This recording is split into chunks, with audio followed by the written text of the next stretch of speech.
ये economics of power generations का last question है, ठीक है, जो न्यूमेरिकल है। इसमें क्या है, देखिए पढ़िए। ये power station has the following daily load cycle. Time in hour 6 to 8 hour, 8 to 12 hour, 12 to 16 hour, 16 to 20 hour, 20 to 24 hour, 24 to 6 hour, ठीक है। फिर 6 आवर तक आ गया।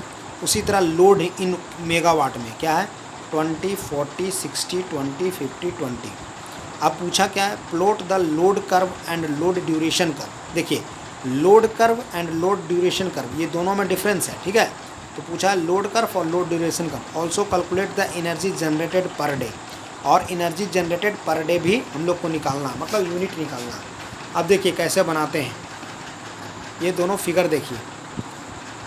सबसे पहले हम लोग को लोड कर्व बनाना है, तो एक्स एक्सिस में हम लोग टाइम ले लिए, कितना, अपने मन से इंटरवल ले सकते हैं, 2-2 घंटे का इंटरवल लीजिए, 4-4 आवर का इंटरवल लीजिए, उससे आप पे डिपेंड करता है।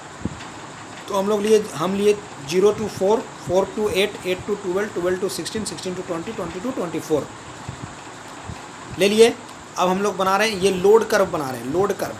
अब लोड इन मेगावाट, ठीक है। इधर हम लोग दे दिए 0 to 10, 10, 20, 30, 40, 50, 60, 70, 10-10 का इंटरवल ले लिए, ठीक है। इधर 4-4 का इंटरवल ले लिए। अब हम लोग को बनाना है, तो सबसे पहले हम लोग क्वेश्चंस में क्या देखें, देखिए यहाँ पर क्वेश्चंस में क्या लिखा हुआ है, 6 to 8 में 20 मेगावाट है, 6 to 8 में 20 मेगावाट, मतलब 6 to 8 में 20 मेगावाट है। अब देखिए तो 6 to 8 यहाँ से जाएगा, ठीक है, ये 6 होगा, ये 6 होगा, 6 to 8 20 मेगावाट हो गया, ठीक है। ये 6 to 8 20 मेगावाट हो गया। अब देखिए 8 to 12 40 मेगावाट है, 8 to 12 यहाँ से यहाँ कर दिए 40 मेगावाट, ठीक है। अब 12 to 16 60 मेगावाट, 12 यहाँ पर है, इसके ऊपर देख लें 12 to 16 60 मेगावाट हो गया, ठीक है, यहाँ पर ऊपर कर दिए। अब देखिए 16 to 20 20 मेगावाट है, तो 16 to 20 20 मेगावाट हो गया, ये 20 मेगावाट है, ठीक है। अब देखिए 20 to 24 50 मेगावाट, 20 to 24 50 मेगावाट, यहाँ पर 50 मेगावाट होगा, 20 to 24 50 मेगावाट, यहाँ देखिए 20 24। अब देखिए 24 to 6 20 मेगावाट। अब देखिए 24 to 6 6 कहाँ तक आएगा, यहाँ तक आएगा, इसी के नीचे यहाँ पर 6 आएगा, है ना, 6 आएगा। तो 24 to 6 20 मेगावाट, तो यहाँ तक आ गया। तो ये पूरा क्या हो गया, कंबाइन हो गया, ये ऐसे ऐसे जोड़ दिए। ये बन गया मेरा क्या, load curve. Load duration curve का ये टाइम ऑफ द डे, ये टाइम ऑफ द डे है, ठीक है, लोड कर्व है, ठीक है। लोड कर्व में मतलब कि ये जो दिया हुआ है उसके अनुसार हम लोग कर्व बना दिए। लेकिन लोड ड्यूरेशन कर्व में एक डिफरेंस है, इसमें क्या करते हैं, इंक्रीज से डिक्रीज होते हुए जाते हैं, ठीक है, इंक्रीज से डिक्रीज होते हुए जाते हैं। मतलब सबसे पहले सबसे ज़्यादा जो खपत हो रहा था वो, उसके बाद वो, उसके बाद ऐसे करते हैं। मतलब इंक्रीजिंग से डिक्रीजिंग ऑर्डर में हम लोग पावर को यहाँ पर अरेंज कर देते हैं। जैसे देखिए सबसे पहले जो सबसे ज़्यादा था वो कितना था, ये वाला कर्व में आप देख सकते हैं आराम से, ये वाला कर्व में यहाँ पर था 60 मेगावाट था। कितने आवर के लिए था, तो 12 से 16 मतलब 4 आवर के लिए था, तो 4 आवर के लिए 60 मेगावाट हो गया। उसके बाद देखिए 60 से नीचे क्या था, ये था 50, तो 50 कितने के लिए था, वो भी 4 आवर के लिए था। तो उसके बाद 4 से 8 4 आवर हो गया, ये 50 मेगावाट हो गया। उसके बाद देखिए, तो उसके बाद था 50 के बाद 40, अब 40 कितने में टाइम के लिए था, तो ये भी 4 घंटे के लिए था। तो 8 से 12 4 घंटे के लिए कितना हो गया, 40। अब देखिए उसके बाद 40 के बाद क्या हो गया, 40 के बाद आ गया 20, ठीक है। 20 कितने टाइम के लिए हो गया, तो यहाँ पर देखिए 20 कितने टाइम के लिए हो गया, तो यहाँ से यहाँ तक हो गया 8 घंटे के लिए हो गया। तो 12 से 20, ठीक है, 8 घंटे के लिए कितना हो गया, 20।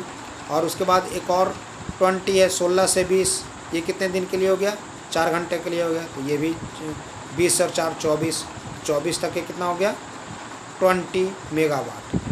कहने का मतलब हुआ कि देखिए इसमें इंक्रीजिंग से डिक्रीजिंग ऑर्डर में अरेंज कर लेते हैं तो इसको बोलते हैं लोड ड्यूरेशन कर्व, ठीक है।